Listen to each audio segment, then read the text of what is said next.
Jake Paul. All day, every day. Why? Just think he knocks him out cold. Would you be willing to take the bet with Tyson Fury that's saying that Jake is going to beat you? No, I'm not worried about what Tyson Fury's got to say. That's what I'm saying. It ain't even about the money. I'm betting on myself. Yep. I'm focusing on myself. I'm fully betting on myself. I ain't worried about what anyone's got to say.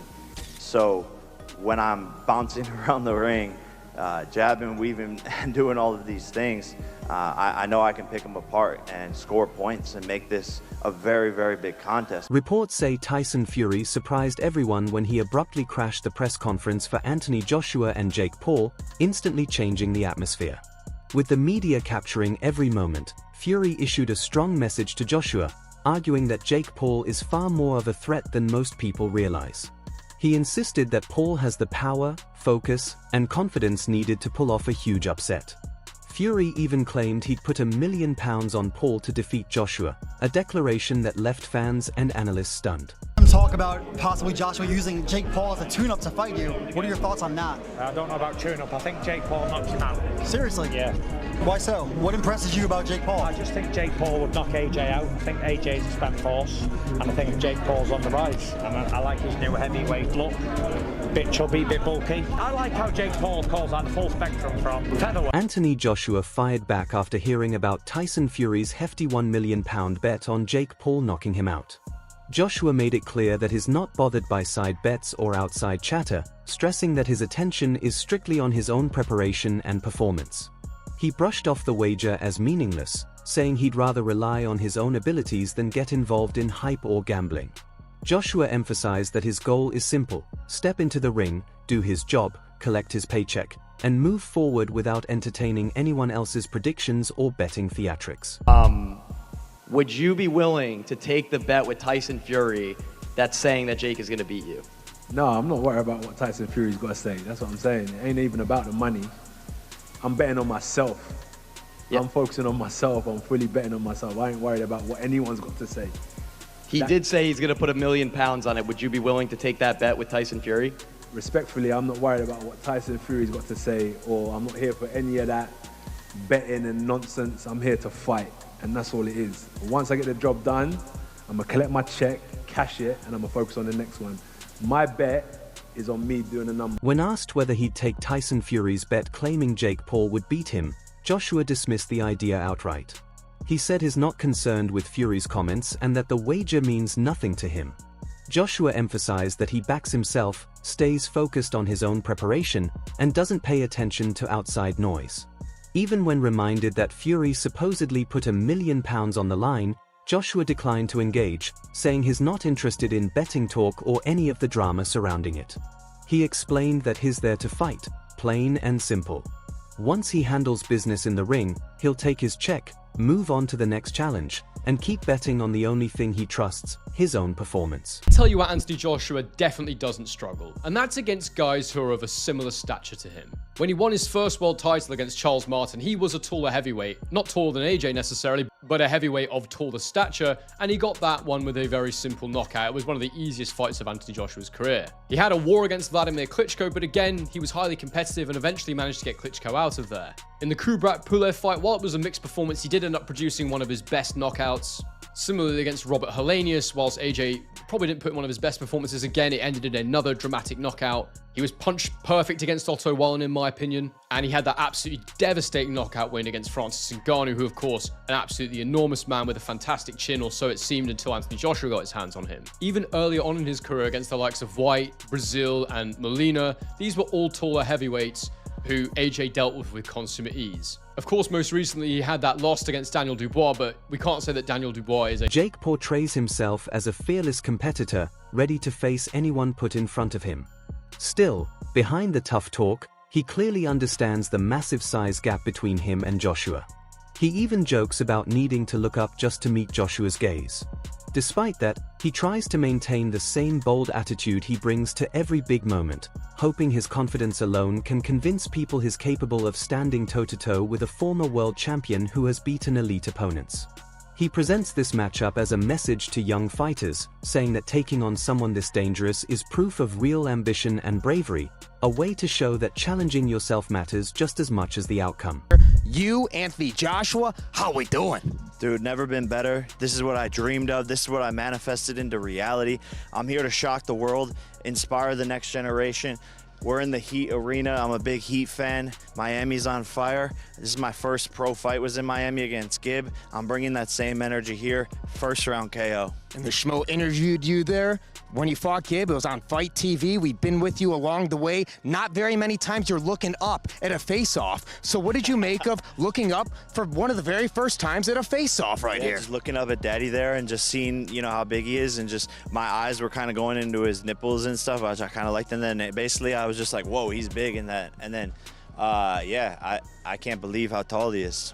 Is this chain really on the line for the winner? I don't know if it's confirmed, but I mean, I'm down. But he has to put something up too. There has to be something in it for me.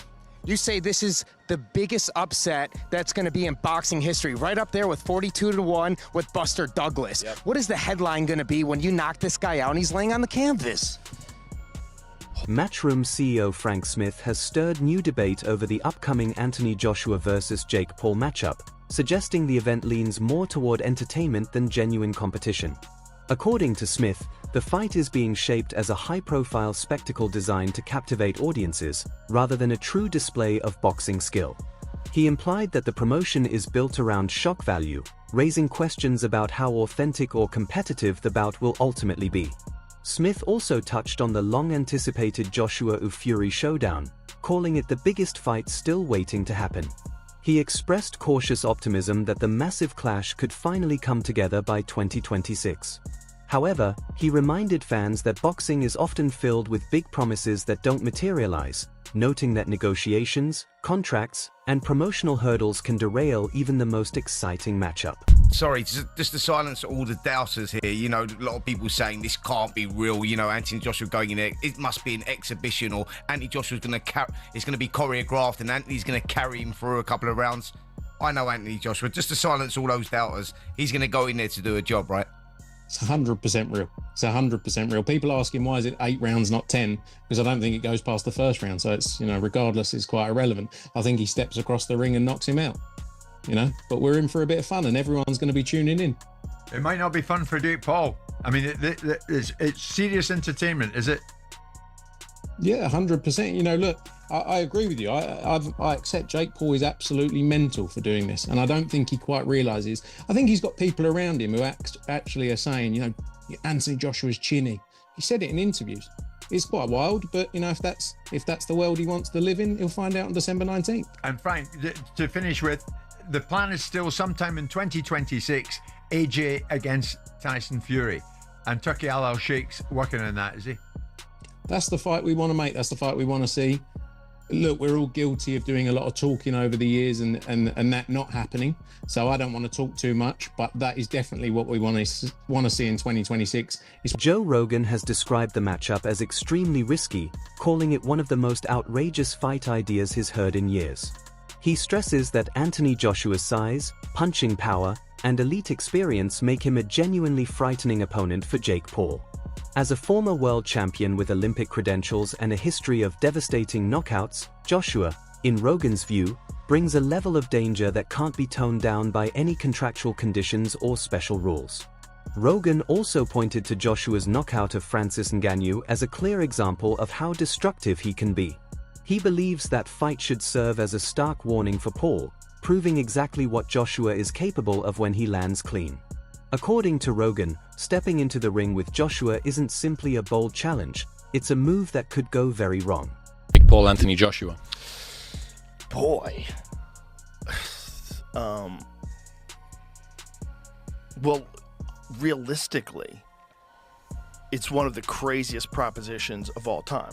You take a guy who just had a boxing match that looks like a sparring match with a 58-year-old Mike Tyson, and then you're going to fight one of the absolute scariest knockout artists in the heavyweight division. Maybe we should watch the Francis Ngannou fight so you could see. Let's watch that real quick, just so you can see what Anthony Joshua is capable if he's fighting someone that's not in his league. Okay, look, Usyk beat him, and he beat him twice, and Andy Ruiz caught him in the first fight and dropped him and stopped him. It was spectacular. Andy Ruiz is super fucking talented. Usyk is perhaps the greatest heavyweight boxer of all time. Maybe one of the greatest of all time in any weight class. Usyk. You know, and Usyk beat him, and he beat him twice. But Francis Ngannou is coming off of this fight with, like, go a little bit before that so we can see this happen.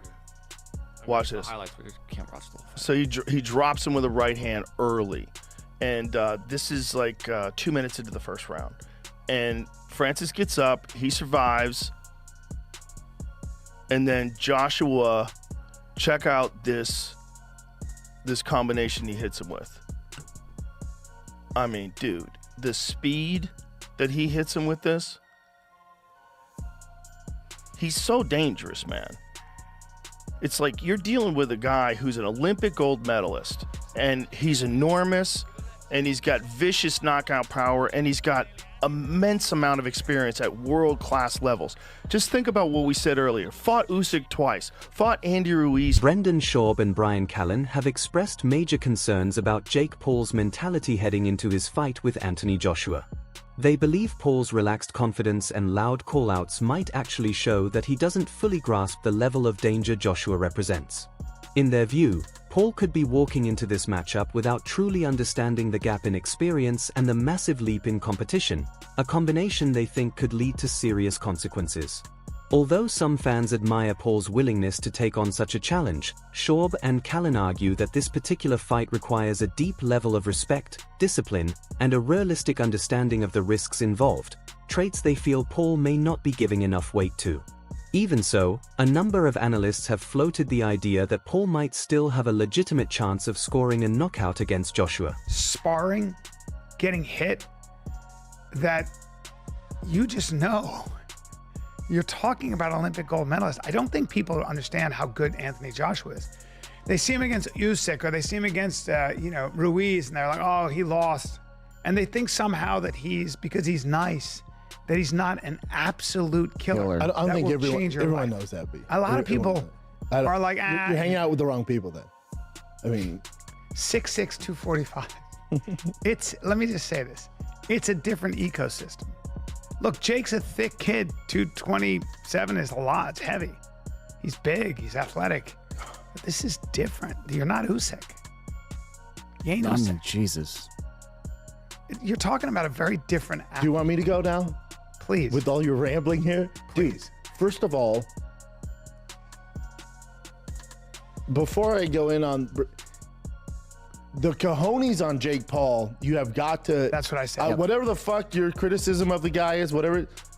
The cojones, the huevos on this fucking kid. I agree. To step in there with fucking Anthony Joshua is insane. He deserves all the money. With 14 ounces. And what he's doing is flipping boxing on its fucking head. And this is exactly what he's there for. He's doing exactly what he said he was going to do. Kudos to him. Kudos to him. 100%.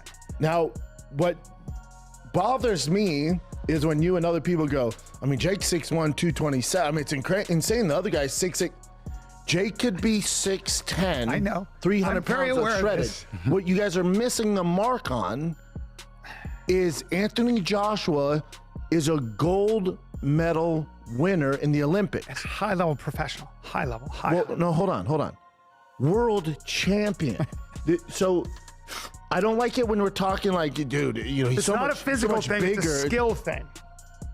So I'll say this, and I'm not saying it's a fake fight, it's rigged, especially because you got Eddie Hearn involved, and they're using 10-ounce gloves, which is a big deal, and it's 3-minute rounds, 10-ounce gloves. It's terrifying. That's what you do in professional boxing, heavyweight boxing, which those do nothing, by the way. They do nothing. What you guys need to understand is, if this fight's not fixed, no one's taking a fall, cut all that narrative out. But I will tell you this. If Anthony Joshua decides to take this as serious as... One prominent supporter of Jake Paul's chances is former world champion and respected trainer Buddy McGirt, who believes the matchup may be more competitive than many expect. McGirt argues that Paul's development as a heavyweight has closed the gap, making the fight closer to a true toss-up. He points to both fighters' size, reach, and knockout power as variables that could swing the bout either way. McGirt stresses that in the heavyweight division, a single clean punch can alter everything, giving an underdog like Paul the opportunity to exploit even the smallest mistake. While Joshua remains the obvious favorite due to his experience and elite background, McGirt and others maintain that Paul's commitment, steady improvement, and willingness to engage without fear create a scenario where an upset knockout, unlikely as it may seem, is still very much possible. Jake Paul is going to win this fight by knockout. You would think I'm absolutely crazy, right? But the thing is, it can happen. 10-ounce gloves, heavyweight, Jake Paul can punch hard. But do I think that's going to happen? Absolutely not, mate. Anthony Joshua is an absolute beast, an unbelievable, highly skilled, highly trained, highly experienced professional boxer with power in both hands, and he's really good at finishing people off. And even though I really take my hat off for Jake Paul for taking this fight, I didn't really want to take it because of what's going to happen in the result of this fight, and I want to keep on this Jake Paul train. I think he's doing great, and I love his ambition. I love that he's trying to become a world champion and following his dreams and believing in himself. But at a certain point, you bite off more than you can chew. And this right here, he's bit. The matchup has generated massive interest, and treating it as a true professional contest carries important consequences for both men. Anthony Joshua has suggested he might not unleash his full power, taking a more controlled approach to avoid putting Jake Paul at unnecessary risk. This mindset reflects Joshua's commitment to safety while still honoring the expectations of a professional fight. His goal is to strike a balance, to compete seriously yet responsibly, showing respect for both Paul and the sport itself. By adjusting his power and carefully choosing when to let his punches go, Joshua aims to keep the bout competitive and authentic without letting it devolve into something reckless. This measured strategy underscores the dual focus of the event, delivering a real sporting contest while prioritizing the well-being of everyone involved. In terms of the fight itself, all we know is that we're being told from those people that this is a fully professional boxing contest. I'd like to see the small print, to be totally honest with you, but that's what we're being told. We're being told that it's going to be 8 3-minute rounds. We're being told that they're going to use 10-ounce gloves, which are far too fucking small for Anthony Joshua to hit you in the face with when you're there. Listen, Jake's a good novice. Jake's a good novice. Oh, yeah. And if he wanted to have a legitimate career in boxing, then he would climb the domestic rankings in America, and he might even make top 50. He might make top 50 if you pick him right, great. But if you put him in with meritocracy and put him in rankings and actually make him fight the number 49 guy in America or try and climb up, he's going to get found out because he's a nutter novice. Now I speak from experience here. I did an exhibition bout with Shane Neary, a former world champion, and I was fucking 2 or 3 stone bigger than him. I was 5 inches bigger than him, very similar to AJ and Jake Paul. And I was a novice. I'd boxed, sparred and moved around my whole life, but I'd never been in a competitive fight. And we did it for charity. And we did 3 rounds. And at the end of it, I realised, and I knew it going in, that Shane Neary controlled pretty much every second of those 3 minutes. Pretty much every second he controlled. He put the pressure on me in 1 round, he hit me with the body shot in the 2nd round, and he caught everything I threw at him in the 3rd round when he said, go on, try and knock me out. Caught everything. And, you know, in a similar vein, Anthony Joshua controls every second of this. Ari Spears recently sparked debate by claiming that if Jake Paul were to defeat Anthony Joshua, it would suggest the fight was fixed. Spears points out that Joshua, as an established heavyweight with a proven professional record, is in a completely different league from anyone Paul has faced to date. Considering the significant gap in experience and reputation, Spears argues that a Paul victory would raise serious questions rather than being seen as a legitimate sporting outcome. His comments have intensified the discussion over whether celebrity-driven boxing bouts can ever match the competitive integrity of true heavyweight contests. I was supposed to fight Gervonta. Now he's fighting, what's his name? Anthony Joshua. Andrew Joshua, yeah. Anthony Joshua. He gonna get mopped. According to betonline.ag, Anthony Joshua has minus 2,000 odds. That means you'd have to bet $2,000 to win $100. If you think that Jake's gonna, what's his name? Yeah, if you bet on Anthony Joshua to win. Yes. You'd have to bet 2,000 to get back 100. Yeah. Now, if you put your money on Jake Paul, he's plus 800. That means that if you bet $100 on him and he wins, you get 800 back. Let me tell you something. If Anthony Joshua loses this, the fight. Do you think Jake Paul has what it takes to shock the world and beat Anthony Joshua, or is the difference in size and experience just too big? Share your thoughts in the comments.